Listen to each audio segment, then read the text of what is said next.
Hey, Kylie, do me a favor, will you? Make sure you change the bed sheets today while I'm at work. It's summer and we sweat like pigs. I can't bear using the same damn sheets for more than a week. It starts making my skin itch like crazy after a while. Oops, my bad. I keep forgetting to do that. No worries, though.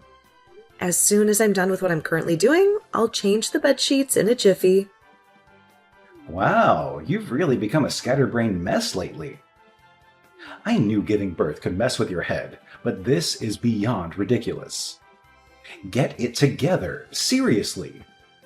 Figure out how to be a mom and manage to keep the house in order. It's not rocket science. I totally get it. I've been a complete mess lately. Trying to juggle everything is exhausting, especially when I'm constantly sleep deprived. You understand, Jason? Rose's nighttime crying spells are intense. It feels like she cries non-stop throughout the night. I haven't had a decent night's sleep in what feels like forever. Here's an idea. Have you ever considered taking her for walks during the day? I heard if you actually put some effort into wearing her out, she might sleep better at night. Just a thought, but maybe you should try it instead of complaining all the time. I've been doing exactly that. I've tried all sorts of things, include taking her for walks during the day, but it seems like nothing does the trick. No matter what I try, she still ends up crying at night. Oh, but wait a minute. Aren't you the stay-at-home mom? This is supposedly your area of expertise, right? You're supposed to have it all figured out. Frankly, I think you're just being overly dramatic about all of this. By the way, for dinner lately, we've been surviving on leftovers or ordering takeout. Can you actually manage to make a decent home-cooked meal tonight? That would be a nice change, wouldn't it? I can, but I need you to watch Rose for a bit while I make it. Well, guess what? That's not gonna happen. I expect to have food on the table as soon as I walk through that door. Why should I have to wait to eat when I come home hungry after a long, hard day at work? You're always home, aren't you? Can't you manage to prepare something during the day? It's not that complicated. You know, things have changed quite a bit since we had the baby. It's only been 3 months since I gave birth. I'm still learning the ropes, so I can't expect to be perfect at it right away. It takes time to figure things out and adjust to this new role. Only been 3 months. You mean it's already been 3 months? I could maybe let it slide for the first month, but shouldn't you be totally adjusted to it by now? 3 whole months should absolutely be more than enough time to get used to whatever it is. You need to pick up the pace. Get it together already. So, on your day off, do you think you could stay home and help me out with Rose? It would be awesome if you could, because then I could get some meal prep done and really focus on getting the housework done. Oh, great. So, let me get this straight. On my day off, you want me to work even more? Do you even realize that I already work my butt off every single day? You got it all wrong. I really appreciate everything you do for me and Rose, but I'm swamped right now. I'm literally working around the clock to take care of our little munchkin. That's what moms do. You're on duty 24/7. Isn't that what dads are supposed to do too? Look, genius, my job is to provide for us. I hustle my ass off to bring in the dough and support our sorry butts. And even after I bust my back doing all that, you have the audacity to demand more work from me? Seriously? It's not about wanting to make you work. I want you to help raise our child. I am doing that. If you mean that you play with her once in a while when you're bored, I guess then sure, you're doing that. Are you trying to pick a fight with me? It's true though, isn't it? Whenever Rose is sleeping, you're laying around watching TV, or playing games. When she cries in the night, I'm the one who's always getting up, never you. Oh, here we go again. I worked my ass off all day, and guess what? My precious sleep at night should be the top priority, not yours. You can happily snooze during the day, but of course, I'm the one expected to be up all night, right? Oh, and by the way, do you even think for a second that I don't wake up every damn time she cries? Ugh, clueless. I can't just sleep whenever I'd like to during the day. Oh, for the love of laziness. Can't you just plop your lazy butt on the couch and hold the baby? If I'm out there working hard all day, why should I be burdened with taking care of Rose when I get home? Look, it's not that I don't love Rose, but it's not my damn duty to do all those things. I've already fulfilled my duty by just showing up at home. Can't you figure that out? I thought raising a child was something that both parents did together. If you were gone on a business trip, I could understand. But, Jason, you're here, at home, with us. Don't you get that I'm tired? I'm tired too.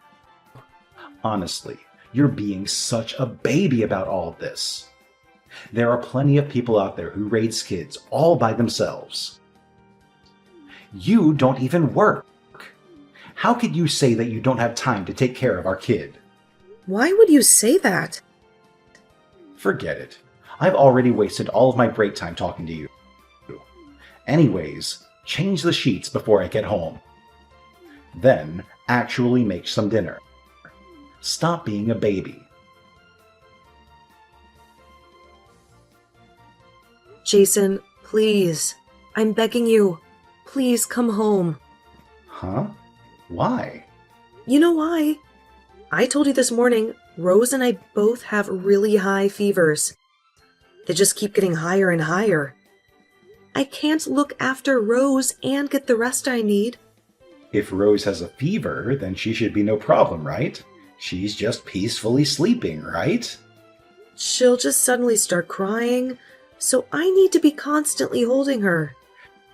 No, I don't want to come home while you're both sick. Colds are already going around the office. What's your plan if it gets passed on to me and I can't go into work? Next week I have a big presentation at work. I don't want to get sick before that. Then take us to the doctor's office, please. You can just drop us off with the car at one of the clinics. Isn't today Saturday? No doctor's office is going to be open on the weekend. Then the hospital or the ER, please. My fever is nearly 103 degrees, and I took something for it over an hour ago. Rose's is super high, too. Neither of ours will go down no matter what I try. Didn't you say that you needed rest? Then why are you messaging me? Just be an adult and sleep it off. I can't do that. That's why I'm asking you for your help. It's your day off, so you're just hanging out somewhere in town, right? So why can't you come home and help us? Not cool to push all this blame on me. I left the house because you said that you couldn't make lunch because you were sick. Can't you see that I was trying to do the right thing by leaving the house? I was letting you get some peace and quiet so you could dress since you've been sick. Normally, wouldn't you come home and take care of Rose and I? What do you mean normally? Your idea of what's normal doesn't apply to me. Rose is having a really hard time. I'm really worried about her. She's not going to just suddenly get better just because I come home. She'll still be sick either way.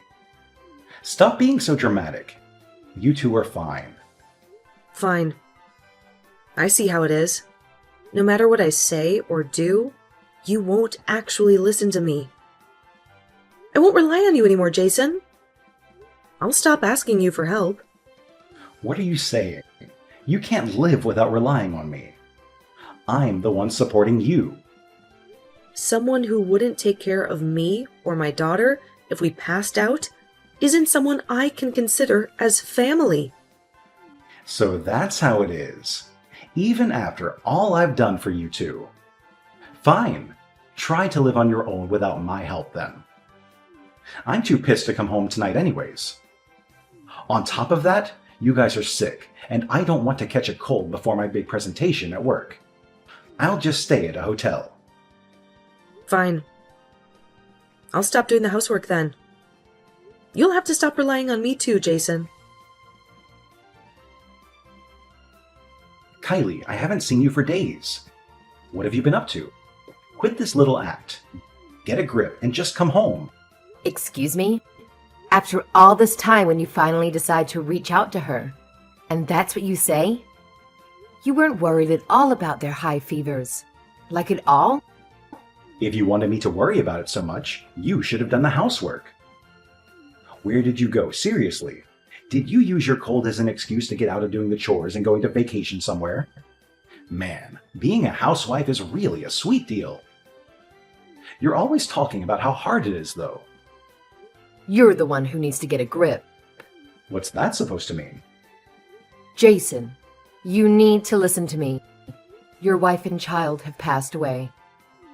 What? If this isn't Kylie, then who is it?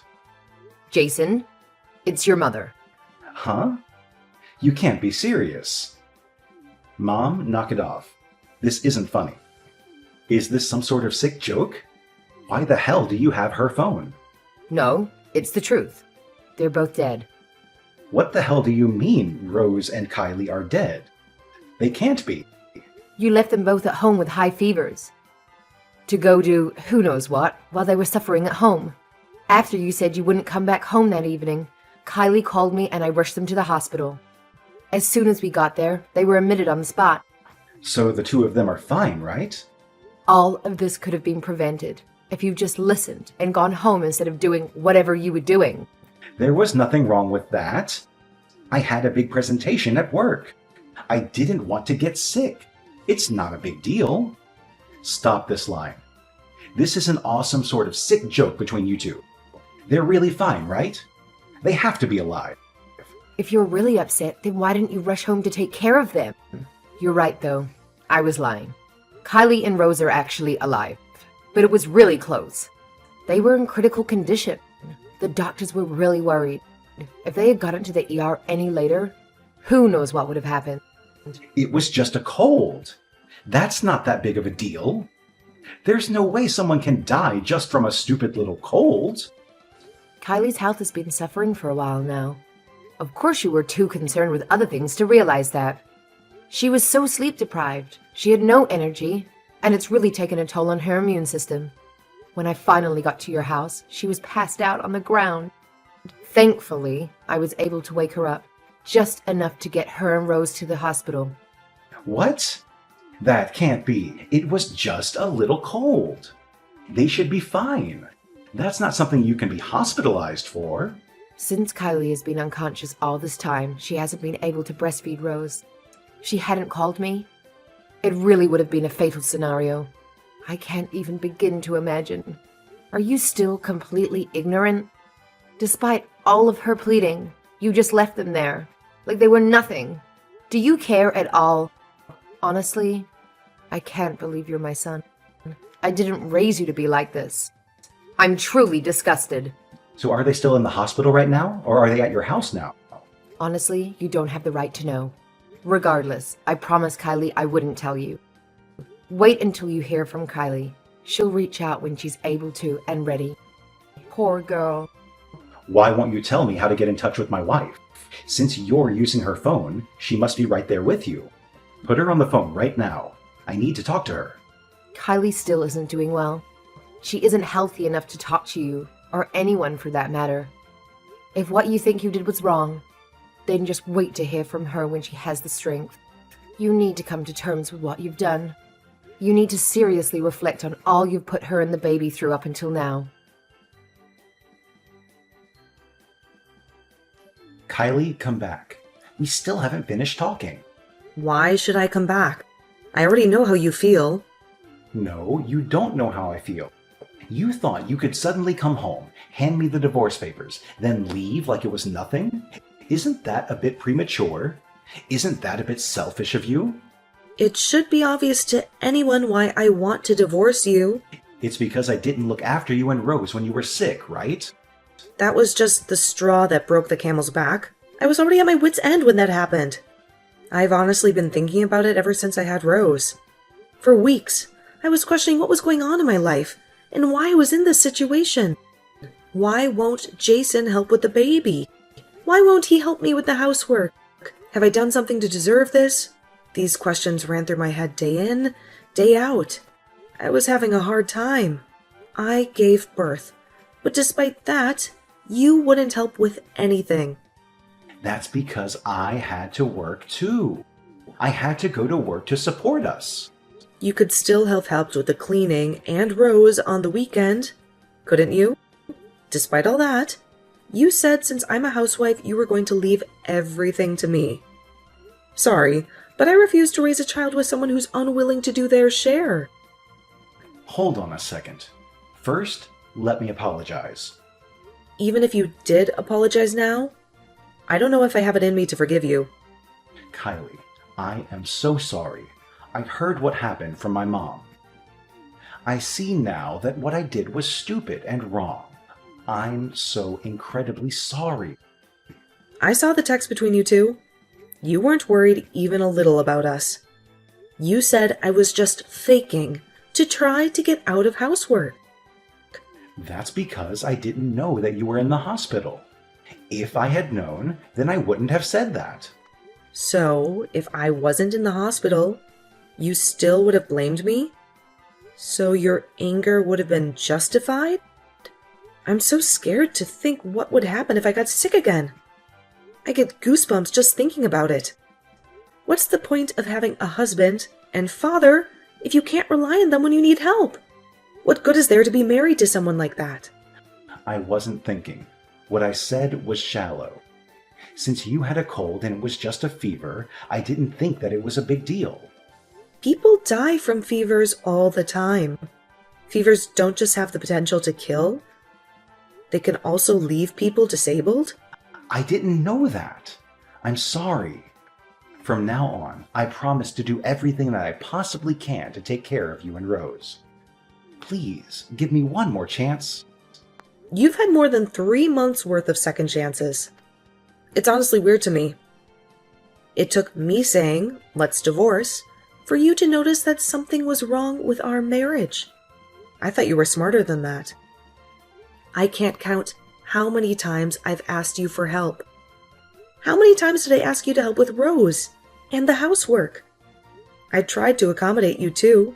Despite all of that, you never did anything. That's on you. I took advantage of you. After I heard what happened, my mom told me just how difficult raising a child can be. I understand now, and I've changed. You've really changed? I don't believe that for a second. When I came to talk today, the house was an absolute mess. If you'd really changed, I thought you would have at least cleaned a little. Is that really an environment that you want Rose and I to come home to after we'd been in the hospital? I was busy, and I fell asleep. You had the weekend, didn't you? See? You haven't changed at all. Unbelievable. Even though I was gone, you just assumed I'd be back. That's why you didn't bother to clean it all, isn't it? You were planning on making me clean it up when I got home. Your actions, or rather, lack of actions, speak louder than the lies you're feeding me. I'm not going to fall for them. No, I was thinking we could do it together. See? That's the problem right there.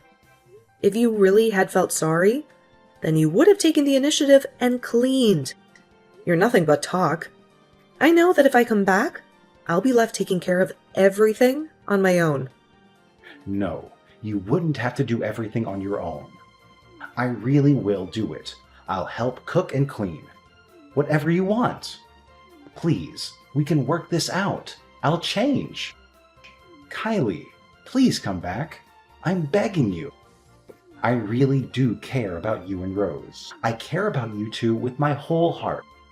If we were so important to you, then you wouldn't have ignored our high fevers and when I was asking for help. I thought it was just a cold. I didn't realize it was going to be such a big deal. The problem is you just left your sick family members all alone and never even cared to come home or even check on us. It's not just because you thought it was a small cold. I can't forgive you for not doing anything, even after I repeatedly asked you for help. I'm really sorry. I'll apologize as many times as you want me to. But if we really do go through with the divorce, think about how that'll affect Rose. Don't you think it's sad for Rose, though, that we're going to get a divorce right after she was born? I want to live with Rose. I want to be a present father with Rose in her life. I want to help raise her. There's no need for a father who doesn't care about their children. How many times are you going to make me repeat myself? But it's so hard to be a single mom, right? Kylie, didn't you say you didn't want to go back to work quickly after you had the baby? That you wanted to stay at home with the baby for as long as you could? If we get divorced, how can you continue to be a stay-at-home mom? Well, for starters, I'd be getting child support from you. Until Rose turns 3, my parents and your mom said that they'd support us. So, we'll be fine without you. Even so, it's so hard to raise a kid all on your own. I mean, you were the first to say it, weren't you? That there's lots of people who raise their kids all by themselves? I'm prepared to do just that. I'm really sorry. Honestly, from now on, I'll change. I swear. I honestly don't want to see you again or have anything to do with you again. However, you are Rose's father, and because of that, you still have a responsibility as Rose's father. So, I won't completely sever ties. So does that mean you're actually going to go through with the divorce? You can't be serious. I really regret what I did. I see what I did was wrong now. Honest. I'm going to change. Honestly, I don't think I can trust you anymore. I also realize that I don't have any love remaining for you. I don't know if I can live without you two. Please rethink this. With you two by my side, I'll do my utmost to change. Please, don't throw me away like this. I'm begging you. Aren't you the one who first threw us away? You're the one who left us feverish and sick at home without bothering to check for days. Besides, didn't you tell me not to rely on you and your help anymore? Even now, I can't imagine you actually changing for the better. Honestly, though, don't you think you're being dramatic? After that, my husband and I had several discussions about getting a divorce. Eventually, we agreed to live separately for a year and then reassess the situation. He had hurt me deeply, but I couldn't ignore the fact that he was still our beloved daughter's father. I had no desire to ever interact with him again or see him, but he expressed a strong desire to be actively involved in our daughter's life. For the sake of our daughter, I felt it was important to confront this issue head-on. My initial plan was to finalize the divorce a year after the incident occurred, but I decided to give him another chance as a father to our daughter. I wanted Rose to know her father, and I hoped she wouldn't remember the way he treated us during that time. Even though we were living apart, my husband had undergone a complete transformation. He started visiting us every day and taking care of Rose, even when he seemed tired. He was doing everything I had originally hoped and dreamed he would do as a father. It was hard to believe. On the other hand, I don't think I can forgive him for the things he said and did to me, especially considering what happened that day. For now, I prefer to think of him solely as my daughter's father and not dwell too much on our relationship. The future is uncertain, and I anticipate facing more challenges down the road, So I need to focus on getting my life in order. I plan to raise my daughter independently without relying on his help. When I feel overwhelmed, I know I can turn to my parents and mother-in-law for support. They have been incredibly supportive throughout this process, and I am grateful to them. I will shower my daughter with all the love and care I can provide to ensure she never feels lonely. Our relationship can never return to what it once was, but as parents, we both want to give our daughter the love she deserves. Despite the state of our relationship, we share a common goal to do what's best for her.